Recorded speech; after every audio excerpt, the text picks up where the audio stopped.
Welcome back to Steel Division Normandy 44. So today we're playing a 10v10 and we are going to be bringing out the French once again. So let's go ahead and just jump right into this. Right off the bat we have a couple units of, I believe these would be the Pioneers, some standard infantry, some machine gunners, and an anti-tank gun.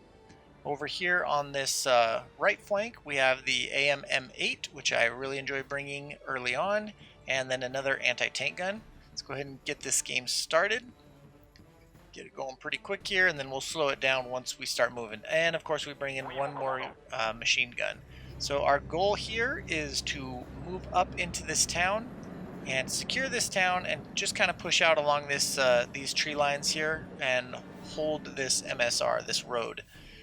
So, as you can tell, the game is 20 minutes. This is a quick game. So, as we push up here, we get a nice hold on this town. My opponent here decided to push up this road, it appears, and so there's quite an angle on the front line. Now, one thing we notice very quickly into this game, I'll just speed this up because I'm not gonna make this too long of a recording considering how short the game is. Look at this. My units are in this tree line and there is a massive gap, between this unit of Pioneers and the front line, which means there is nobody back here at all. So he did end up pushing up with his Panzer here. We'll go ahead and slow this down. I have a unit of Pioneers pushing into the trees here, and he has a bunch of infantry in this tree line. He spent way too many points, in my opinion, on aircraft early on. So yeah, he was able to destroy my infantry, but he has such small ground presence. There's nothing here. There is literally nothing here, and it doesn't take me long to realize I can push on this guy all day. So over here we have our M8, who is taking some shots from the Panzer, but the Panzer is very stressed, so he's not hitting very well. Our mortars do start dropping, I believe, right here on this infantry in the tree line, so that helps out quite a bit. Our M8 put a couple more shots on the Panzer, and now that Panzer is falling back. The M8 is very capable of destroying this Panzer, as well as, of course, our 57mm cannon down here. Over here on the right flank, you can see, I've already figured it out. We are pushing up big time, grabbing a huge amount of territory. I mean, we're 56% ahead. We've even got allies over here doing the same thing. Over here, we're pushing up really hard. And over here, I mean, this is just insane. I mean, I'm not even quite sure what happened over there. But he was able to push way into allied or enemy territory. So I mean, their front line just crumbled. So we're going to go ahead and look back here. As you can see, we're now getting into this tree line, and it's just continuing to push back. There is nothing here. Over here we've got our 57mm who finally destroyed that Panzer, and we're pushing up a unit of scouts, and I believe we're bringing in a Bofors because I know he has quite a bit of aircraft. So I end up pushing up this little 12.7mm machine gun vehicle here. This is a troop transport, and I want to get him over here just so he can put some shots in on this infantry. And I know that tank is no longer there, and I haven't really seen anything else, so might as well do it, right? So we push this M8 up. He gets over here, and he's going to also help out with this little well, I don't even, Jeep, I guess it could be called. A couple more shots in, and this unit is quickly destroyed, and you guys are going to see what happens next. Over on the right flank, again, same thing. Not a lot going on. I mean, there's just not a huge push going on from the opponents. And I know I'm playing French, which are pretty strong in Phase A, but they're not that strong. Too many points early on in aircraft. Aircraft are good, but aircraft are good Phase B, Phase C time frame, in my opinion. Now, I'm sure there's strategies and whatnot that I may not yet be aware of that are pretty decent with aircraft, but when you're pushing to secure territory early on, you definitely need that ground presence, in my opinion. Like I said, I know somebody's going to probably post in the comment a pretty good strategy, and if you have one, I'm definitely into hearing it, because any little tips or tricks with aircraft would help me out a lot, and I'd like to know about them. So they have one unit of infantry left. We're still waiting. He's just he's barely holding the line, and in a second here we will be able to get rid of him. Of course, this hurts a little bit. He does call in some off-board artillery. We kill that unit of infantry and push up very, very quickly. He has another unit of infantry, 2 units of infantry here, but he pulls them out of the tree line for some strange reason, again dropping them right in front of my machine guns, which allows me to pin them down very quickly. I pull my my scouts back so that they don't get shot, and of course we have another couple people leaving the game, which is unfortunate for our opponents. Over here my M8 is pushing around the corner, again adding his his anti-infantry machine gun fire as well as his 37mm fire into these infantry, and now we are continuing to push forward with another unit of machine guns. We have our cannon here looking down this road, and I'm going to push this scout M8 forward to hopefully get better vision on what could possibly be in this tree line. Over here we have another Panzer 35 just kind of sitting there. I'm pretty sure he's either quit the game by now or he's highly considering quitting the game. I didn't quite see his surrender mark, but I don't think he's hanging around too much longer. So here he has another unit. This guy ends up sitting here for quite a while. I'm going to go ahead and speed it up at this point because now it just turns into a whole bunch of pushing along this right flank. You can see majority of people, I'm pretty sure, just bailed after they saw this because this is just nasty. I mean, they have units completely surrounded. They're trying to use aircraft to hold back the opponent, but at this point it's not going to happen. I mean, you're surrounded. You've got your spawn points becoming either very, very close or blocked off if they're not already. Whoops, the camera went a little crazy on me there.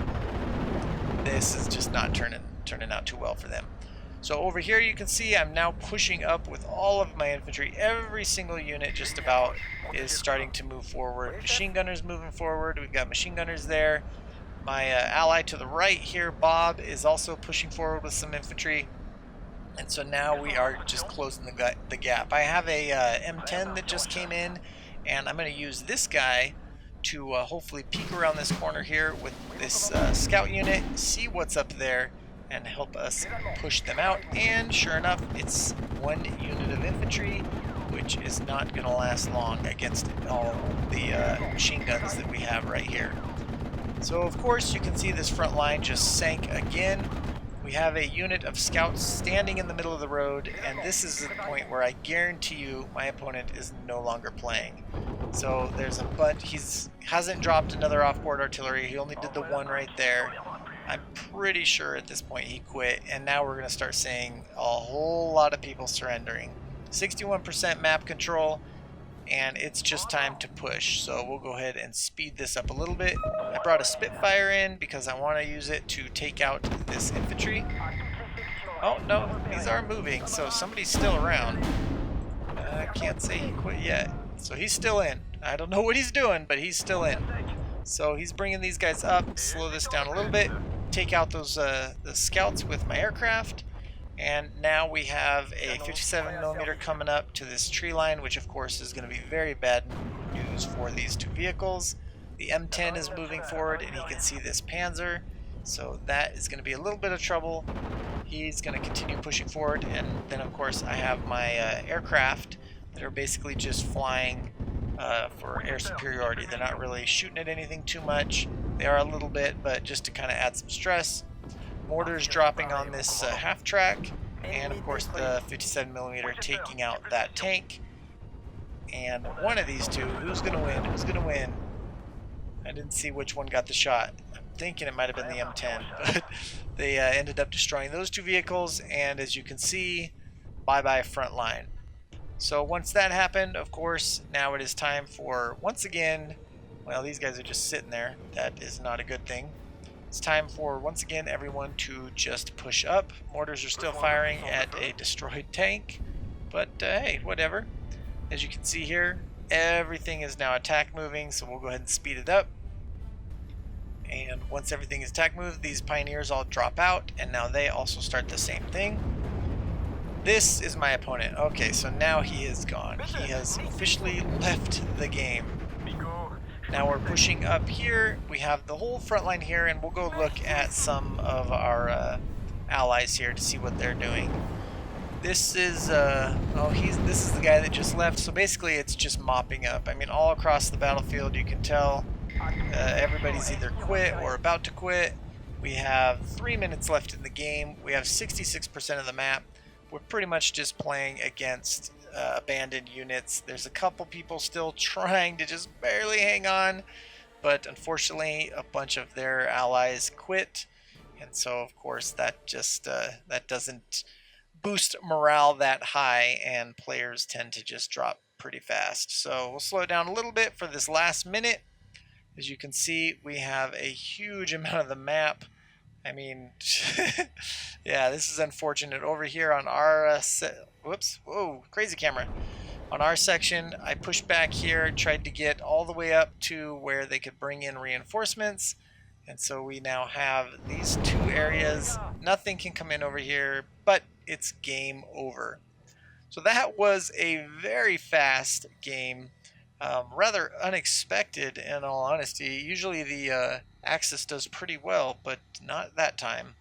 So for the team, we did okay. We ended up with 610 kills and 30 losses. So we did end up losing 1 unit. We had 1 individual. This is the person that pushed right up that river, way back into enemy territory. 2,510 kills, 670 losses. Harmful Meeks did very, very well. That was a fantastic game for him. Our opponents, of course, just didn't do too well. It was rather unfortunate. Duke of Carnolia was my direct opponent, and he just did not have too good of a time holding us off. I believe he was the one. Oh, no, it was Scourge that was mine. Let's look at Scourge. Let's look at Scourge here. Where'd he go? I'm not seeing him. Oh, there he is. 927 kills, 1680 losses. Oh, maybe he wasn't my direct opponent, but he definitely was someone we shot up quite a bit. So kills-wise, we had a troop transport taking out a couple units of infantry. The M8 taking out 1 unit of infantry. Our M10 doing work as usual. A Panzer, a half-track, a off-board artillery scout vehicle, or whatever they are called, and a unit of infantry. Our Spitfire took out some scouts, and then of course 2 M4A2s, which came in later on in the game when I was scrolling over. One of them took out a 221, and the other took out a Panzer IV. So overall, fast game. We lost 1 unit of Pioneers to a bombing run. Yeah, that was probably the quickest game I've had so far in Steel Division. Quite a shocker there. Let me know what you guys thought. Let me know if you thought I should have pushed quicker, or what you think I could have done differently in that game. There is always room for improvement, even when you are steamrolling your opponents. So thank you all so much for tuning in. If you like this video, make sure you smash that like button. And if you want to see more like it, subscribe to the channel, because I am uploading Steel Division quite frequently. Once again, thank you all for tuning in. Have a great day. Bye-bye.